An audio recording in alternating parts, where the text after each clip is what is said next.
10, 9, 8, 7, 6, 5, 4, 3, 2, 1, 0.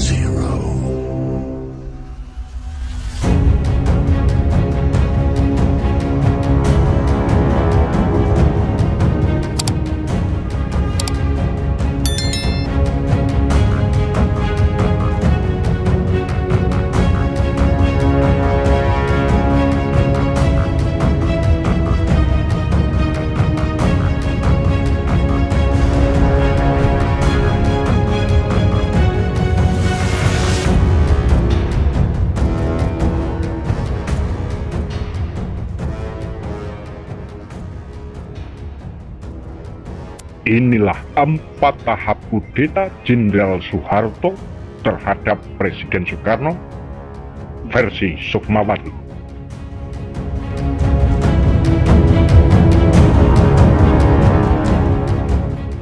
Putri Soekarno, Sukmawati Soekarno Putri, mengungkapkan Soeharto telah melakukan kudeta pada peristiwa G30S PKI. Sukmawati berani menuliskan itu karena dia setuju dengan pendapat Dr. Subandrio, mantan Waperdam I dan Kabinet Dwikora era pemerintahan Presiden Soekarno. Subandrio menyebut tragedi tahun 1965 itu dengan istilah Kripping coup d'etat atau kudeta merangkap atau bertahap. Tulis putri keempat Soekarno dalam bukunya berjudul Kripping coup d'etat Mayor Jenderal Soeharto. Kudeta merangkak yang dilakukan Mayor Jenderal Soeharto ditulis di buku dengan ejaan Soeharto Red dan kawan-kawannya dilalui dengan 4 tahap.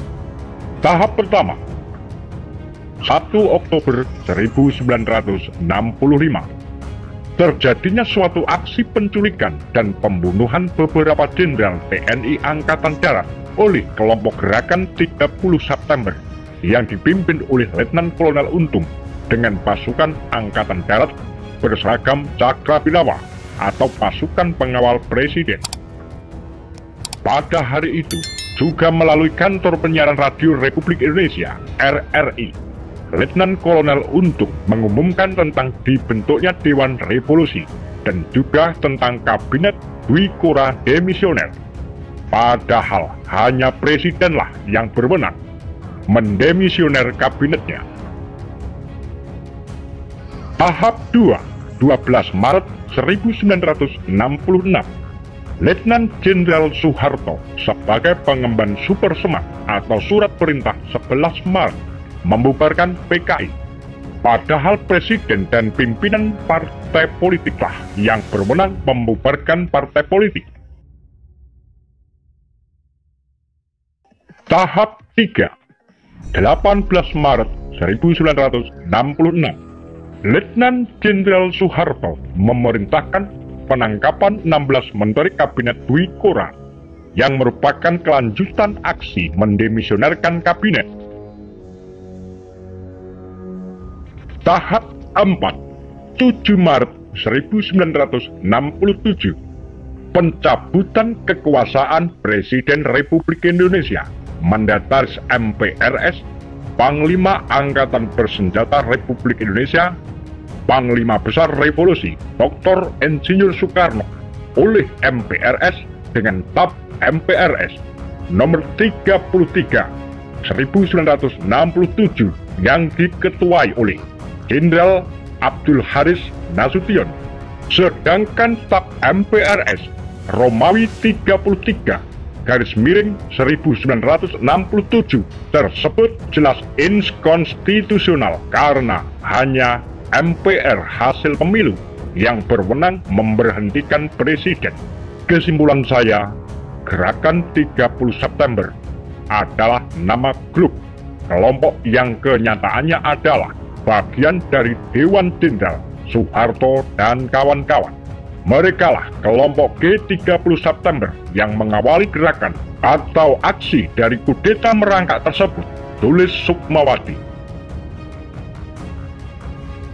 Dalam situasi dan kondisi mendesak, maka Presiden Soekarno pada waktu itu mengkaji menganalisis dan menyimpulkan bahwa gerakan 30 September G30S terjadi karena 3 sebab: keblingernya pimpinan PKI, kelihean Nekolim, dan adanya oknum-oknum yang tidak benar. Sukmawati pun meneliti dengan mempelajari referensi dari buku tentang peristiwa itu, baik di dalam maupun luar negeri. Presiden Soekarno pada waktu itu menyebutkan gestok gerakan 1 Oktober untuk gerakan aksi penculikan dan pembunuhan yang dilanjutkan dengan pengumuman terbentuknya Dewan Revolusi sekaligus mendemisionerkan Kabinet Dwi Kora. Ketua Umum PNI dan Marhanisme ini menambahkan, seharusnya Presiden Soekarno menyatakan bahwa kudeta G30S PKI terjadi karena 3 sebab. Perlu dicermati, kata Sukma, pidato Soekarno dalam sidang Kabinet Dwi Kora di Istana Bogor 6 Oktober 1965. G30S itu salah, dan yang dituju adalah saya. Dengan terjadinya peristiwa itu, maka revolusi Indonesia mundur 20 tahun. Apakah Soekarno tahu apa yang terjadi? Bung Karno menyinggung soal apa yang telah dan sedang terjadi dengan mengatakan, saya dulu pernah membaca bukunya Hitler, Mein Kampf, dan di situ termuat ada 200 cara untuk menggulingkan pemerintahan yang sah. Letkol Untung yang sudah divonis hukuman mati oleh Mahkamah Militer luar biasa dan sudah dieksekusi tetap pada pendiriannya, menolak tuduhan berniat menggulingkan pemerintahan dan melakukan pemberontakan senjata. Letkol Untung tidak menyadari bahwa yang telah dilakukannya dengan kelompok G30S PKI suatu awal kudeta. Bahkan agaknya dia tidak paham dengan arti kata demisioner, tulis Sukma. Menurut Supandrio, Letkol Untung pernah ungkapkan kekecewaannya pada 1 Oktober 1965 karena Mayor Jenderal Soeharto, Pangkostrat waktu itu, telah ingkar janji untuk membantu aksi kudeta awal dari G30S PKI. Sam ini, komentar dari beberapa penulis, merupakan sosok misterius. Dia yang tadinya dikenal sebagai informan Angkatan Darat, tiba-tiba memposisikan sebagai Ketua Biro Khusus. Super Semar, Panglima Tertinggi Pangti Abri, kepada jenderalnya, Letnan Jenderal Soeharto, merupakan surat tes kesetiaan dan kepatuhan jenderalnya kepada Presiden atau Panglima Tertinggi.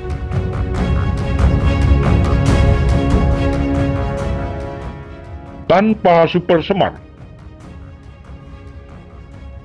Letnan Jenderal Soeharto sudah didukung pemerintah Amerika Serikat untuk menggantikan Soekarno dengan ditodong oleh rudal Armada 7. Soekarno dianggap musuh nomor 1 bagi Amerika karena suka marah pada Amerika atas terjadinya perang Vietnam dan sangat menentang. Amerika sangat benci itu karena Soekarno dianggap bersekutu dengan pimpinan Vietnam Ho Chi Minh. Dengan segala kelihayan, mereka mengadakan kudeta di beberapa negara non-blok hingga sampai Indonesia 1965 sampai 1967 dengan sukses melaksanakan neokolonialisme, imperialisme, neokolim. Konfrontasi dengan Malaysia terjadi karena Presiden Soekarno berpihak dan mendukung perjuangan kemerdekaan rakyat Kalimantan Utara, Brunei, Sabah, dan Sarawak. Rakyat Kalimantan tak mau digabung dengan kerajaan Malaysia. Bung Karno tak gentar dan meneriakkan Dwi Kora, Dwi Komando Rakyat, dengan tujuan membubarkan neokolim Malaysia dan dukung Malaya Merdeka dan Kalimantan Utara Merdeka. Karena itu, Bung Karno juga jadi musuh Inggris dengan dukungan Amerika yang telah berhasil kudeta.